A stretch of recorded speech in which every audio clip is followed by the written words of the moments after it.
ಕನ್ನಡ ಪರ ಹೋರಾಟಗಳಿಗೆ ಹೆಸರುವಾಸಿಯಾಗಿರುವ ಕರ್ನಾಟಕ ಸಂಗ್ರಾಮ ಸೇನೆಯ ತಾಲೂಕಾ ಘಟಕದ ವತಿಯಿಂದ ಕಲಘಟಗಿ ಪಟ್ಟಣದ ಸರ್ಕಾರಿ ಪ್ರಥಮ ದರ್ಜೆ ಕಾಲೇಜಿನಲ್ಲಿ ಪರಿಸರ ದಿನಾಚರಣೆ ಹಾಗೂ ದ್ವಿತೀಯ ಪಿಯುಸಿ ಪರೀಕ್ಷೆಯಲ್ಲಿ ಉತ್ತಮ ಅಂಕಗಳನ್ನು ಗಳಿಸಿದ ವಿದ್ಯಾರ್ಥಿಗಳನ್ನು ಸನ್ಮಾನಿಸಲಾಯಿತು.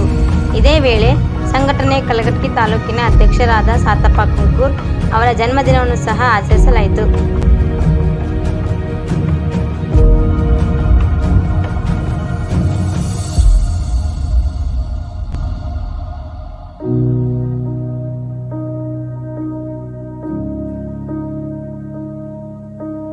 ಹೆಚ್ಚಿನ ಚಪ್ಪಾಳೆಯ ಮೂಲಕ ಅವರನ್ನು ಸ್ವಾಗತಿಸಬೇಕು ಅಂತ. ಯಾವುದೇ ಕಾರ್ಯಕ್ರಮಕ್ಕೆ ಒಂದು ಅತಿಥಿಗಳನ್ನ ವೇದಿಕೆ ಮೇಲೆ ಆಹ್ವಾನ ಮಾಡಬೇಕಾದ್ರೆ ಒಂದು ಕಾರ್ಯಕ್ರಮ ಇರುತ್ತೆ. ಒಂದು ಪಿಕ್ಚರ್ನಾಗ ಎಲ್ಲರೂ ಹೀರೋ ಆಗ್ಲಿಕ್ಕೆ ಆಗುತ್ತಿಲ್ಲ. ಒಬ್ಬವನೇ ಹೀರೋ, ಒಬ್ಬವನೇ ಹೀರೋಯಿನ್ ಆಗಬೇಕಾಗ್ತದೆ, ಕೆಲವೊಬ್ರು ವಿಲನ್ ಆಗಬೇಕಾಗ್ತದೆ, ಕೆಲವರು ಪೋಷಕ ನಟರಾಗಬೇಕಾಗ್ತದೆ, ಇನ್ನು ಕೆಲವರು ಹೆಚ್ಚಿಗೆ ವೀಕ್ಷಕರಾಗಬೇಕಾಗ್ತದೆ. ಅದಕ್ಕೋಸ್ಕರ ಇಲ್ಲಿ ಇದ್ದವ್ರು ಎಲ್ಲರೂ ಹೀರೋಗಳು ಅಂತಂದ್ರೆ ನೀವೆಲ್ಲ ವಿಲನ್ ಅಂತ ತಿಳ್ಕೊಬೇಡ್ರಿ. ವೀಕ್ಷಕರಿದ್ರೆ ಅವ್ರಿಗಿಂತ ದೊಡ್ಡ ಹೀರೋಗಳು ನೀವು. ಅದಕ್ಕೋಸ್ಕರ ಇಲ್ಲೆಲ್ಲ ಒಂದೊಂದು ಸಾಧನೆಗೆ ಇಲ್ಲ. ಈ ಸಾಧನೆಗಳ ಮೂಲಕ ಅವ್ರನ್ನ ಸ್ವಾಗತಿಸೋದು ಒಂದು ನಮ್ಮ ಸುದೈವ ಅಂತ ಬಯಸ್ತೇನೆ. ಯಾಕಂತ ಕೇಳಿದ್ರೆ ಯಾವುದೋ ಒಂದು ವೇದಿಕೆ ಮೇಲೆ ನಾಳೆ ನಿಮ್ಮ ಒಂದು ಕಾರ್ಯಕ್ರಮದೊಳಗೆ ಒಂದು ವೇದಿಕೆ ಮೇಲೆ ನೀವು ಸಾಧನೆ ಮಾಡಿದ್ರೆ ಈ ರೀತಿ ನಿಮ್ಮನ್ನು ಕರೆದು ಸ್ವಾಗತ ಸನ್ಮಾನ ಮಾಡಬಹುದು ಅನ್ನೋ ಒಂದು ಪದ್ಧತಿಯನ್ನ ಇವತ್ತಿನ ದಿವಸ ಇಲ್ಲಿ ಬಿಂಬಿಸ್ತಾ ಇದ್ದೇವೆ.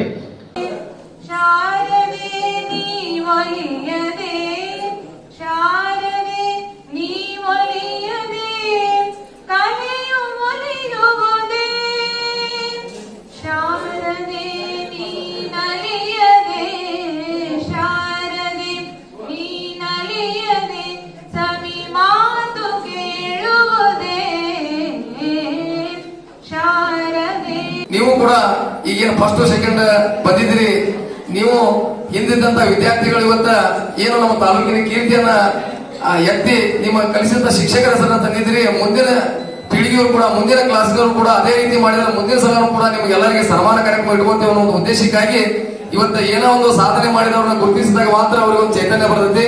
ಇವತ್ತ ಎಷ್ಟೋ ಕೆಲಸ ಮಾಡ್ತಿರ್ತಾರ, ಅವನಿಗೆ ಅವ ಇದ್ದಂತ ದುಡಿಸುವಂತ ಮಾಲಕ ನೀ ಕೆಲಸನ ಮಾಡಿಲ್ಲ ಅಂದ್ರೆ ಅವ್ನ ಮನಸ್ಸಿಗೆ ಎಷ್ಟು ತಾಪಕತ್ವ ಅನ್ನೋದನ್ನ ನಾವೆಲ್ಲರೂ ರೈತರ ಮಕ್ಕಳಿದ್ರೆ ಕೇಳ್ಕೊಂಡಿದೀವಿ. ಅದಕ್ಕಾಗಿ ನೀವು ಎಷ್ಟೋ ಕಲ್ತಿರ್ತೀರಿ.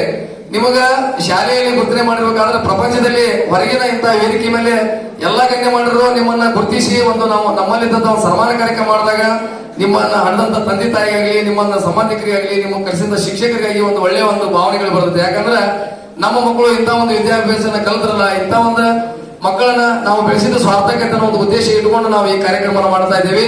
ಪ್ರತಿಭಾನ್ವಿತ ಇದ್ದ ಅಂತಂದ್ರೆ ಅವನನ್ನ ಪ್ರೋತ್ಸಾಹಿಸಿದ್ರೆ ಅವನ 100 ಪಟ್ಟು 1000 ಪಟ್ಟು ಅವನು ಬೆಳಿಲಿಕ್ಕೆ ಸಾಧ್ಯ ಆಗ್ತದೆ. ಹೀಗಾಗಿ ಇವತ್ತು ಏನು ಈ ಪ್ರತಿಭಾ ಪುರಸ್ಕಾರವನ್ನ ಅತಿ ಹೆಚ್ಚು ಅಂಕ ಗಳಿಸಿದವರಿಗೆ ಸನ್ಮಾನ ಕಾರ್ಯಕ್ರಮವನ್ನ ಏನು ಇಟ್ಕೊಂಡಿದ್ದಾರೆ, ಇದೊಂದು ಅರ್ಥಪೂರ್ಣ ಕಾರ್ಯಕ್ರಮ ಅನ್ನೋದನ್ನ ನಾನು ಹೇಳಲಿಕ್ಕೆ ಬಯಸ್ತೇನೆ. ಯಾಕಂದ್ರೆ ವೇದಿಕೆ ಮೇಲೆ ನಮ್ಮ ಗುರುಗಳಾದಂತಹ ಸುನಗಾರ್ ಸರ್ ಇದಾರ. ನಾ ಹೈಸ್ಕೂಲ್ ಅಲ್ಲಿ ಇದ್ದಾಗ ನಮ್ಗೆ ಇಂಗ್ಲಿಷ್ ಕ್ಲಾಸ್ ಅಂತ ತಗೊಳ್ತಾ ಇದ್ರು ಅವರು. ಈ ಒಂದು ವೇದಿಕೆಯಲ್ಲಿ ಅವರ ಪಕ್ಕದಲ್ಲಿ ಕೂತ್ಕೊಳ್ಳುವಂತಹ ಮತ್ತು ವೇದಿಕೆಯನ್ನು ಹಂಚ್ಕೊಳ್ಳುವಂತಹ ಸೌಭಾಗ್ಯ ಕೂಡ ನನಗೆ ಸಿಕ್ಕಿದೆ ಇವತ್ತು. ಯಾಕಂತಂದ್ರೆ ಇವತ್ತಿನ ಕಾಲದಲ್ಲಿ ಒಂದು ಹುಟ್ಟದ ಹಬ್ಬ ಆಯ್ತು ಅಂತಂದ್ರೆ ಎಲ್ಲರೂ ಹೋಗಿ ಒಂದು ಹೋಟೆಲ್ನಾಗೋ ಇಲ್ಲ ಯಾವ್ದಾರ ಒಂದು ತೋಟದಲ್ಲಿ ಹೋಗಿ ಒಂದು ಅಲ್ಲಿ ಪಾರ್ಟಿ ಮಾಡಿ ಅಲ್ಲಿ ಏನೇನೋ ಮಾಡ್ತಾರೆ. ಅದ್ರ ಬೇಡ, ಇವತ್ತೊಂದು ಪರಿಸರ ಒಂದು ಶುದ್ಧವಾಗಿ ಇಡೋಣ ಅಂತ ಹೇಳ್ಬಿಟ್ಟು ಒಂದು ಏನು ಗಿಡಗಳನ್ನ ಒಂದು ನೆಡುವ ಮುಖಾಂತರ ಒಂದು ಈ ಕಾಲೇಜ್ನಲ್ಲಿ ಒಂದು ಕಾರ್ಯಕ್ರಮ ಹಮ್ಮಿಕೊಂಡಿದಾರಲ್ಲ, ನಿಜವಾಗ್ಲೂ ಮಾಧುರಿ ಕಾರ್ಯಕ್ರಮ ಅಂತೇಳಿ ನನ್ನ ವೈಯಕ್ತಿಕ ಅಭಿಪ್ರಾಯ. ಬಂಧುಗಳು, ಇವತ್ತು ಅರಣ್ಯ ನಶಿಸಿಕೊಂಡೈತಿ ಅಂತ ಅರಣ್ಯವನ್ನ ಉಳಿಸ್ಬೇಕು, ಬೆಳೆಸಬೇಕು ಅಂತ ಹೇಳಿ ಉದ್ದೇಶ ಇಟ್ಟುಕೊಂಡು ನಮ್ಮ ಹುಟ್ಟು ಹಬ್ಬವನ್ನ ಸಸಿಗಳನ್ನ ನೆಡುವುದರ ಮುಖಾಂತರ ತಮ್ಮ ಹುಟ್ಟು ಹಬ್ಬವನ್ನ ಆಚರಣೆ ಮಾಡಿಕೊಂಡು ಅದರ ಜೊತೆಗೆ ಪ್ರತಿಭಾವಂತ ವಿದ್ಯಾರ್ಥಿಗಳಿಗೆ ಈ ಒಂದು ಹುಟ್ಟು ಹಬ್ಬ ಮಾದರಿಯಾಗಲಿ, ಅವರ ಮುಂದಿನ ವಿದ್ಯಾಭ್ಯಾಸಕ್ಕೆ ನೆರವಾಗಲಿ, ತಮ್ಮ ತಮ್ಮ ಮುಂದಿನ ದಿನಗಳಲ್ಲಿ ಹುಟ್ಟು ಹಬ್ಬಗಳನ್ನು ಕೂಡ ತಾವು ಅರ್ಥಪೂರ್ಣವಾಗಿ ಆಚರಿಸಿಕೊಳ್ಳುವ ಒಂದು ಮಾದರಿಯನ್ನ ಹೊಂದಿ ಅನ್ನೋ ಉದ್ದೇಶ ಇಟ್ಟುಕೊಂಡು ಆದರ್ಶ ವಿದ್ಯಾರ್ಥಿನಿಯರಿಗೆ ಸನ್ಮಾನ ಕಾರ್ಯಕ್ರಮವನ್ನು ಕೂಡ ಒಂದು ವೇದಿಕೆ ಮೇಲೆ ಹಮ್ಮಿಕೊಂಡಿದ್ದು ಬಹಳ ಸಂತೋಷದ ಸಂಗತಿ.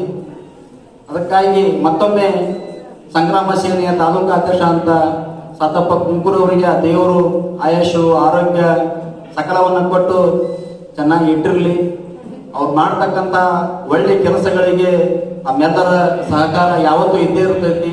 ಈ ನಾಡು ನುಡಿ ಜಲ ಭಾಷೆ ಅಂತ ಬಂದಾಗ ಹೋರಾಟ ಮಾಡುವಂತ ಶಕ್ತಿ ಇನ್ನೂ ದೇವರು ನಿಮಗೆ ದಯಪಾಲಿಸ್ಲಿ ಅಂತೇಳಿ ನಾವು ಕೂಡ ದೇವರಲ್ಲಿ ಪ್ರಾರ್ಥನೆಯನ್ನ ಮಾಡ್ಕೊಳ್ತೀವಿ. ಬೇಡ, ನಾವು ಮಾಡ್ಬೇಕಾದ್ರೆ ಒಂದೇ ಕೆಲಸ, ಒಂದು ವರ್ಷಕ್ಕೆ ಒಬ್ಬೊಬ್ಬರು ಒಂದೊಂದು ಗಿಡ ಹಚ್ಬಿಟ್ಟು ಅದಕ್ಕೆ ನೀರು ಹಚ್ಬಿಟ್ಟು ಅದು ಒಂದು ವರ್ಷ ಆದ್ರೆ ನಾವು ಬೆಳ್ಕೊಳ್ತೇವೆ. ಇಷ್ಟು ಮಾಡಿದ್ರೆ ಸಾಕು. ನಾವು ಬರ್ತ್ಡೇ ಮಾಡ್ಬೇಕಾದ್ರೆ ಏನೋ ದೊಡ್ಡ ದೊಡ್ಡ ಖರ್ಚು ಮಾಡ್ತೀವಿ, ಅಲ್ಲಿ ಹೋಗ್ತೀವಿ ಇಲ್ಲಿ ಹೋಗ್ತೀವಿ, ಸಿಕ್ಕಾಪಟ್ಟೆ ಖರ್ಚು ಮಾಡ್ತೀವಿ. ಅದಕ್ಕಿಂತ ಸ್ವಲ್ಪ ಖರ್ಚಾಗಲ್ಲ, ಅದೇನು ಭಾಳ ಖರ್ಚಾಗಲ್ಲ.